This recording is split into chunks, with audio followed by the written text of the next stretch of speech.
శ్రావణ శుక్రవారానికి ముందు రోజు అయితే నేను ఇలా ముగ్గు పెట్టుకున్నానండి. శుక్రవారం మార్నింగే అంటే మనకు ఒక పక్క పూజ, ప్రసాదాలు, ఇంకా ఇంట్లో టిఫిన్స్ అన్ని ఉంటాయి కదండి. ఇంక పొద్దున్నే లేచి అయితే నేను స్నానం చేసి కాళ్ళకి పసుపు రాసేసుకొని ఇంక ఇదిగోండి బొట్లు అవి పెట్టేసుకుని అయితే నేను ప్రసాదాన్ని ప్రిపేర్ చేసుకుంటున్నాను. దేవుడికి ఇలా ఇత్తడి గిన్నెలో ప్రసాదం చేసుకుంటే చాలా మంచిదండి. ఇంకా ఇక్కడైతే నేను లక్ష్మీదేవి కోసం పాలతో చేసిన పరమన్నం అయితే చేస్తున్నాను.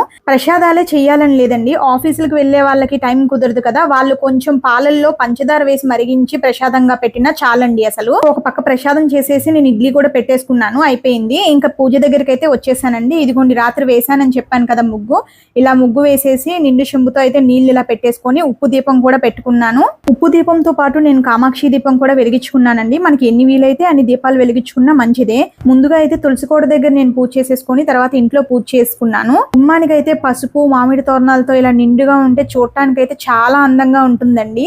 మా వీడియో నచ్చితే లైక్ చేయండి, షేర్ చేయండి, సబ్స్క్రైబ్